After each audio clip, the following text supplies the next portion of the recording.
Imagine a quiet room in Riyadh, September 2025.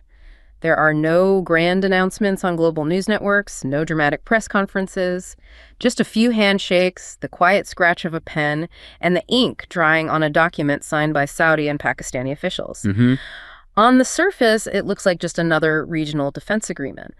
But buried in the text is a clause that fundamentally re-engineers the global power structure. An attack on one signatory is considered an attack on both. And that's the core of it. And with that single sentence, Pakistan's nuclear deterrent, the so-called Islamic bomb, is officially extended to cover Saudi Arabia.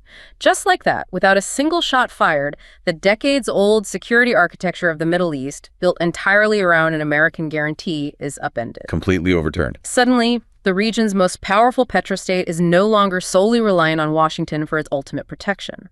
But the most fascinating part of this story isn't who was in that room, but whose influence made it possible. Right, the unseen hand. The real architect of this new reality wasn't in Riyadh or Islamabad. Its fingerprints, however, were all over that document, orchestrating a new order from thousands of miles away in Beijing. Okay, so let's unpack this. It's a monumental shift. We're diving deep into this Strategic Mutual Defense Agreement, the SMDA, signed September 17th, 2025. Yes. Our mission today, it's pretty complex. We need to figure out exactly how Pakistan's nuclear deterrent is fundamentally re-engineering the security setup in West Asia. And this is crucial, how China's, deep, quiet, non-interventionist global strategy made all this possible, how it's challenging decades of Western dominance there. It's really striking, the speed and just how profound this pivot is. For you listening, this is way more than just a news headline. Right. This is multipolarity becoming strategic reality right in front of us. I mean, a longtime U.S. partner, Saudi Arabia, explicitly looking away from Washington for that ultimate security guarantee. And turning to Pakistan instead. Turning to a regional ally, Pakistan, which is itself enabled by a global competitor, China, the ripple effects, for regional stability, global power, even arms control, they're just enormous. Okay, let's get into the specifics first. The agreement itself, this SMDA, signed by Crown Prince Mohammed bin Salman and Prime Minister Shehbaz Sharif in Riyadh. Correct. And the sources really emphasize the language used, that an attack on one is an attack on both. It sounds very deliberate, almost like NATO. It's highly deliberate. That specific language is, groundbreaking in this context, because as you noted, it's the first military pact of this kind of intensity between a Gulf Cooperation Council state, a GCC state, and an existing nuclear power. So not just sharing intelligence or training exercises. No. This is about mutual existential commitment. And you have to remember, there's a deep, though often quiet, military relationship already there. Pakistan's been training Saudi military personnel since, the 1960s? Yeah, I saw numbers like 8,000 to 10,000 personnel formalized under agreements from 1982. Exactly. So there's a history. Yeah. But this new SMDA, it takes that, transactional history and elevates it. It makes it a mutual defense doctrine. But the real core, the absolute heart of this SMDA, it has to be the nuclear part. That's what changes everything. Right? Undeniably, that's the game changer. Pakistan's defense minister, Khawaja Asif, he was very clear, said Saudi Arabia now falls under Pakistan's nuclear umbrella. His quote was, "Whatever we have, our capabilities will absolutely be available to Saudi Arabia." That quote, it's a strategic earthquake. It directly challenges the whole nuclear dynamic in the region. How so? Well, when Pakistan makes that kind of public assertion, it effectively ends Israel's long-standing monopoly, whether overt or undeclared, on nuclear capabilities in the Middle East. Right. Now, here's where you see the, let's say, diplomatic cleverness from Riyadh, and where you really need to pay attention. Saudi Arabia gets this ultimate deterrent, this nuclear umbrella. But they don't violate the NPT, the Nuclear Non-Proliferation Treaty. Exactly. They managed to get the benefit without violating the NPT. That's the crucial loophole then. Because Riyadh signed the NPT, they can't build their own nukes. Correct. Doing so would invite massive international sanctions, isolation. So by using Pakistan's protection, they get the strategic deterrence. They can tell rivals, don't mess with us, without actually tearing up that NPT framework. It works by exploiting that gray area of mutual defense.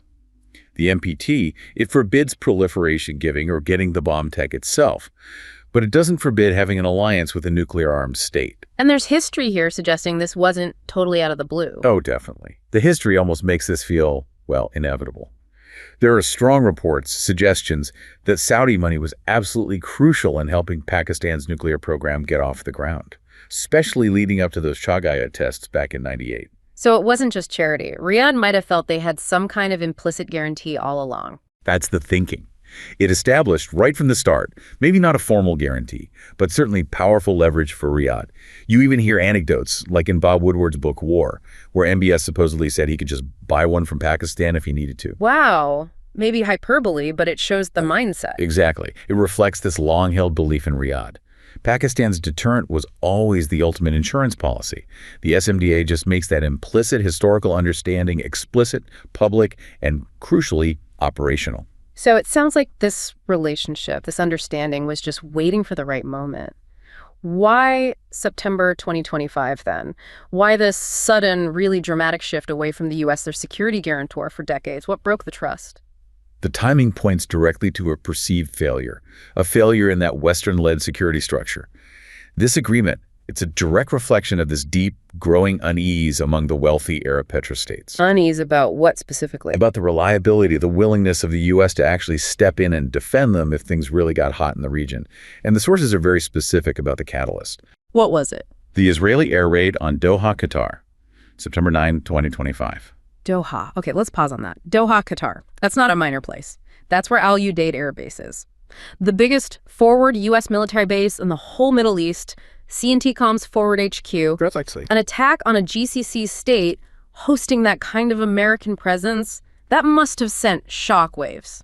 Absolute strategic panic. Exactly. It was seen as a failure of deterrence on a massive scale.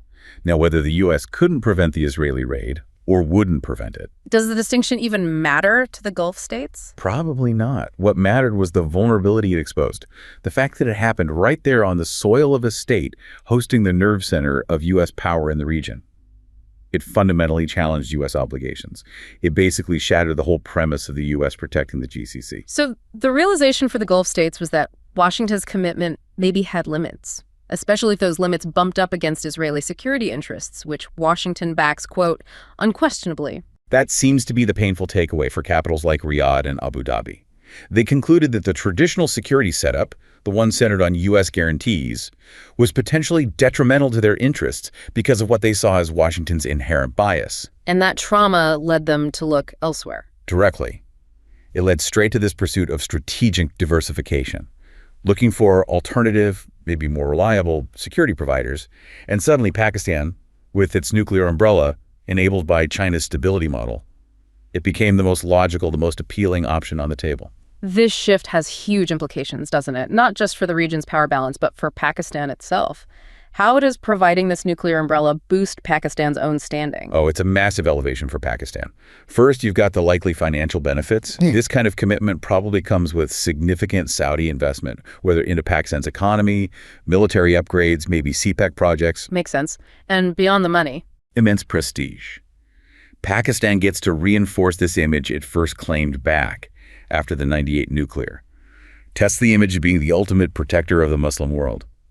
By offering this ultimate security guarantee, Pakistan positions itself as this unique sort of neutral bridge in the Middle East, able to talk to Iran, but also guarantee the Gulf monarchy's security. A very powerful position to be in. Very. And for Saudi Arabia, okay, they get the protection, the leverage, but what about the message they're sending? Is this a warning shot? Absolutely. They gain access to ultimate deterrence, yes. That gives them crucial leverage in this post-October 7 regional order, and it lets them significantly reduce their reliance on Washington. So yes, the move is a clear, explicit warning to Washington and also to Tel Aviv. The message being? Our security is our own concern now, and we have options. Plus, this could be seen as a first step, maybe towards a wider regional NATO-like structure, possibly bringing in others with similar concerns, maybe Iraq, Iran, Qatar down the line. Interesting. And that would definitely change the calculus for other players, like India. Immediately. If you have a formal Riyadh-Islamabad defense axis, that forces New Delhi to watch very, very carefully, especially given India's own growing strategic ties in the Gulf. This whole section really shows how a multipolar world actually takes shape. It's not always about grand military showdowns. Sometimes it's these strategic realignments, partners filling a vacuum left by the old hegemon. Exactly. And that strategic vacuum, was perfectly timed for the, let's call them the quiet winner in all this, China. Right. Beijing wasn't in the room for the signing. No, not physically present in Riyadh. Yeah. But this SMDA, it extends the influence of their longtime strategic ally, Pakistan, right into the political and security heart of West Asia. Let's map that China-Pakistan link, because this isn't just a casual friendship. Not at all. China is Pakistan's biggest trading partner. It accounts for something like 81% of its arms imports. That's huge. 81%. Wow. When you have this deep embedding through massive projects like CPEC, the China-Pakistan Economic Corridor. So how does that economic integration, that deep connection, translate into the kind of leverage that helps make this nuclear umbrella deal possible? CPEC is really the strategic backbone here. It's much more than just trade routes. Think about the Gwadar port, the fiber optic networks, the energy infrastructure, railways. It's critical. It connects China to the Middle East, but also bypasses choke points like Malacca. Critically reduces China's dependency on choke points off the Strait of Malacca, exactly. So this deep embedding of China into Pakistan's entire system, digital, military, economic, means that any boost to Pakistan's geopolitical status, especially its role as a nuclear guarantor, automatically benefits China, too. It automatically reflects well on China. China gains more secure supply lines, prestige through its allies, leverage over regional events, all without having to commit a single soldier or sign the SMDA itself. So this is that core idea, economic hegemony as geopolitical power. China's strategy in West Asia isn't primarily military bases like the U.S. approach. It's more about trade, infrastructure becoming indispensable partners. It seems rooted in, let's say, 3 interlocking pillars. First, energy diplomacy is key. Over 40% of China's crude oil comes from the Middle East. Stability there is a core national interest. 40%, okay. Second, just the sheer volume of trade. Between China and West Asia, it shot past $330 billion back in 2021. And third, that integration through the Belt and Road Initiative, the ports, the railways, 5G, the digital Silk Road. These create deep interdependence. Profound interdependence. And this economic foothold, it lines up perfectly with things like Saudi Vision 2030. It positions China as this indispensable development partner, which feels very different from the U.S. role, often perceived as more of an interventionist military guarantor. So China provided the platform for stability and development, which kind of paved the way for the SMDA to happen, especially as the U.S. security guarantee seemed less reliable. That seems to be the sequence, yes. The reliability of China's economic model became almost a prerequisite for the reliability of Pakistan's security commitment. And this economic pragmatism is then backed up by China's diplomatic approach. Exactly. It's reinforced by their model of mediation as a non-interventionist security model. This is basically their global security initiative, the GSI, in action. We saw this clearly when China brokered the Saudi-Iran détente in 2023. That move surprised a lot of people, didn't it? Beijing usually stayed out of those kinds of high-stakes regional conflicts. Historically, yes. Yeah. They avoided getting drawn into major world events like that. So why did these longtime rivals, Saudi Arabia and Iran, trust China as a mediator? And why did China succeed where Western powers had failed for so long? The key, according to the sources, lies entirely in China's diplomatic approach. Non-commitment and non-intervention. Meaning Beijing consciously avoids taking sides in these deep-seated, regional, often sectarian disputes. And crucially, they refrain from threatening force or attaching ideological strings, demands for democracy or human rights reforms. That must have looked very different from the U.S. approach. Very different. It created this perception of necessary neutrality, impartiality, which was highly appealing to both Riyadh and Tehran. They tend to see the U.S. approach as promoting partisan policies and interventionist strategies that often, in their view, make tensions worse, not better. So the narrative China promotes is, the U.S. model of security through alliances and intervention breeds instability, while our model stability through economic growth and non-interference builds the trust needed for diplomacy. That's the core pitch being made, especially to the global South. China's non-interventionist strategy is marketed as this desirable alternative. Yeah. Now, we should acknowledge the counter-arguments. Okay. Some observers are skeptical. They argue that this non-interventionist philosophy might lack the robust, rapid crisis management capability that the U.S. military presence historically provided. Right. Like if that hypothetical 2025 air raid on Qatar happened, what could China do in the immediate aftermath? The U.S. has the hardware there. That's a fair point. If a major crisis erupts tomorrow, say in the Straits of Hormuz, is Beijing really ready or able to step in with hard military power? Or are they in a way, still relying on the U.S. Navy to police the sea lanes that carry their oil. It's a bit of a paradox. Beijing seems to recognize this asymmetry. Their argument isn't that their military immediately replaces the U.S. presence overnight. It's that their long-term strategy is superior for the region. How so? They argue that fostering stability through deep mutual economic growth and development, rather than through military interference, is what the region actually needs for lasting security. It's about minimizing the frequency of crises in the first place, building structural stability through interdependence, not just reacting to emergencies. So the SMDA isn't just an isolated event, a reaction to U.S. perceived weakness. It fits into a much bigger picture, a larger blueprint from Beijing. Exactly. It's a strategic manifestation of this larger philosophical framework. China's rolling out what they call the three global initiatives.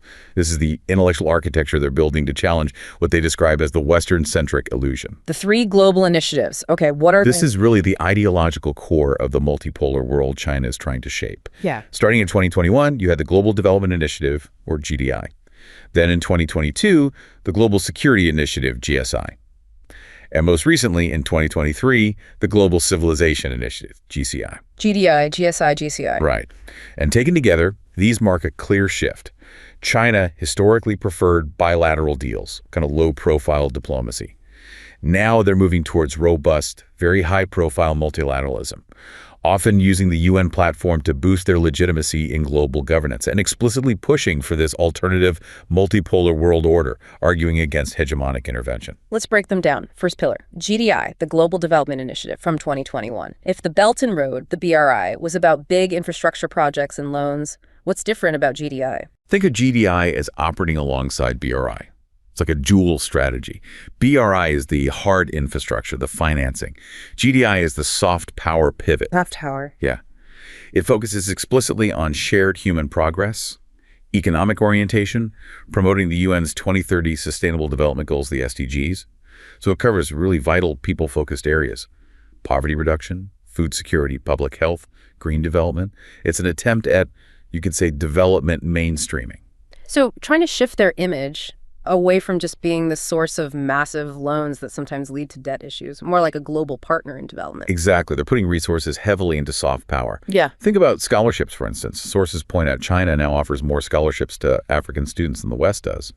That shows a long-term focus on building relationships, influence, training future leaders in the global South. And things like health diplomacy, vaccine donations during the pandemic that falls right under the GDI umbrella. Yeah. It's about generating goodwill, productive power, positioning China as the essential partner for achieving those sustainable development goals. But when you talk about development finance, you can't ignore the criticism of the BRI, that whole debt trap diplomacy narrative.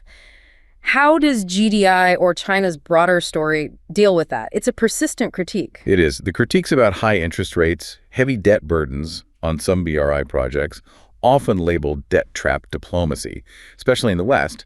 They're very well known. Right. However, the sources we looked at offer a counter perspective on that critique itself, arguing that the idea of a deliberate political debt trap is often used by competitors, particularly in the global North, maybe to undermine China's growing influence. Okay, so how do they counter it? What's China's response, maybe implicitly through this GDI focus? It seems to be twofold. First, they argue that debt is complicated. It's a social relationship, often influenced by the borrowing nation's own management or global economic shocks, not just Chinese actions.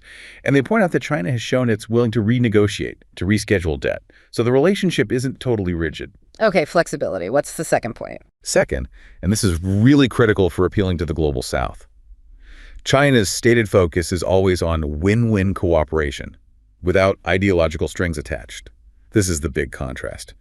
Unlike the old Washington consensus model, where IMF or World Bank loans often came with demands for Western-style political or economic reforms, privatization, specific democratic changes. Austerity measures sometimes. All right. China offers the prospect of growth without demanding those kinds of political changes first.